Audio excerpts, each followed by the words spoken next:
Você tem coragem? Diferente do que muitos pensam, coragem não é ausência de medo, mas força para encarar, mesmo mediante os desafios. Repara só nessa história. Lá em Atos, capítulo 4, versículo 19, vai mostrar um enfrentamento de Pedro diante de uma situação que precisava de muita coragem para isso. Ele estava pregando, curando enfermos, Pedro e João, quando, de repente, alguns homens ali prenderam ele por estar gerando uma baderna, uma confusão na época. Como assim? Pedro chega aqui, fica curando os outros e falando tal desse Jesus aí que morreu e voltou dos mortos. Isso é um absurdo.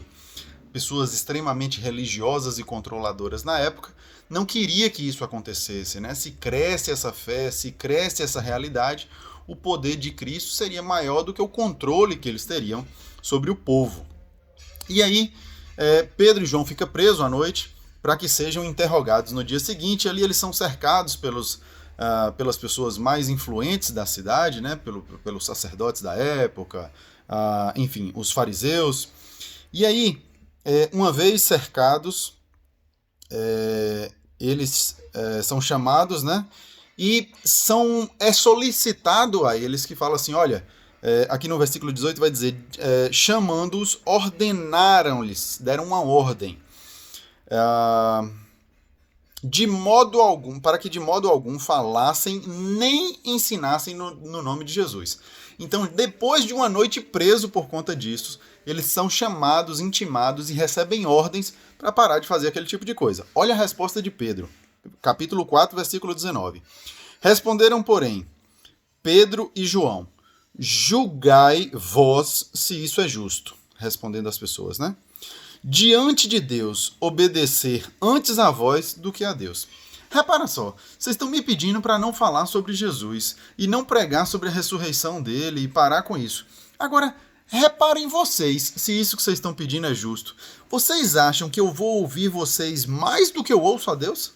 Vocês acham que eu vou dar mais atenção a vocês do que eu dou para Deus e para o que Deus quer? Então eu sei o que eu estou fazendo, eu sei o meu propósito, eu sei o meu ministério, eu sei a minha função, eu sei a minha missão e sob qualquer pressão eu vou continuar executando. Então, esses caras eles não temiam a lei local ou o governo humano, antes eles reconheciam a soberania de Deus. Mas não para só aqui. Fala que esses líderes ali queriam controlar eles, prender ainda mais, se possível bater ainda mais, mas por conta da pressão pública e por tudo que Deus estava fazendo, todas as pessoas, né, festejando cura e milagres, então pela pressão pública eles tiveram que liberar naquele momento. E aí eles voltam para casa e eles vão contar para os seus parentes. E quando eles contam, há um novo festejar, um mover, e aí eles são cheios do Espírito.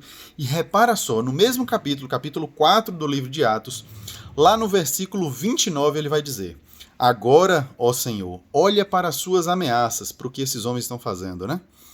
E permite aos teus servos, ou seja, nós, que falem com toda coragem a sua palavra. Quando eles estavam cheios do Espírito, a oração deles é: Senhor, nos dê coragem. Senhor, olha para tudo que está acontecendo, mas para nós, nos dê coragem. Repare que a oração não é alivie as perseguições, não é tire eles da nossa frente, é Deus, com tudo que o Senhor está vendo. Olha o que está acontecendo à nossa volta. Nos dê coragem para enfrentamento. Então, que a gente não peça a Deus alívio das lutas, mas força para vencê-las. Que a gente possa crescer em coragem, em disciplina, em determinação, em força de enfrentamento com tudo que Deus diz na sua palavra, com tudo que Ele espera de nós e que a gente execute missão com excelência. Você tem pedido coragem e força para Deus?